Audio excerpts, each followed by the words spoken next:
This is Joseph Barone of A Fool for Learning, and our foolish thought business experience for today is it only took 58 minutes. In mid March, I decided to apply for a contractor position with a large insurance company. Based on the job description, I easily met all of the requirements, such as having a bachelor's degree, extensive facilitation experience, extensive LMS experience, creation of core content and participant guides, etc. There was no requirement to have experience in the insurance industry, and the only thing that I did not have were the certifications listed, such as CPD, CPTD. However, the certifications were listed as a plus and not a mandatory requirement. The job had only been posted 3 days when I decided to apply, and even though there were 110 other applications at the time, I thought I at least had a decent shot. So I sat down and completed the application process. When done, I received an automatic reply from this insurance firm thanking me for applying. The timestamp was 10:54 a.m. At 11:52 a.m., an email dropped in my inbox which stated the following: "Thank you for your interest you have expressed in the L&D specialist contractor position.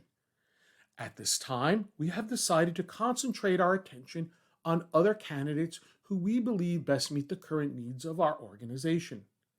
Please be assured that your application was given full consideration. If you have applied for other positions, please note that this message is only in reference to the L&D position, specialist contractor position." That was literally the quickest rejection I have ever received.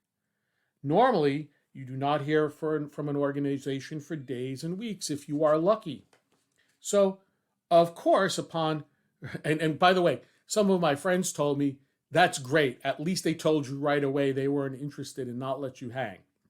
But of course, upon reflecting on this rejection, three things immediately came to mind, given the fact that the job posting had only been open for 3 days and that the reply was so quick. First, they already had someone in mind, and this was simply an exercise for them to ensure there were no lawsuits, etc. And a number of my friends, people who I kind of gave this experience to, all said that's the reason. In fact, that was the first and only reason they all said why they sent you a rejection letter in 58 minutes. Second, possible reason that I was rejected was that I was simply overqualified. Given my many years of experience, they may have thought that I would be unhappy and or tell them how should I do things when I was hired. And finally, once they saw possibly how old I was, which could easily be determined by my employment dates, they rejected me. Now, again, I have no hard evidence that I was rejected because of my age, so that is pure speculation on my part. So, if I was the hiring insurance agency, I probably would have waited a couple of days to provide a rejection. At least it would have given them the semblance of considering a quote-unquote full consideration of my resume and not questioning their motives for the posting. Has this ever happened to you? I would love to hear from you about if it has.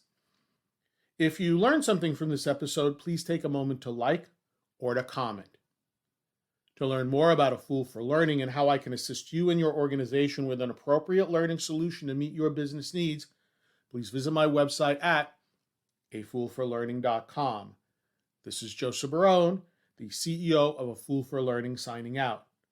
Remember, learn, perform, succeed.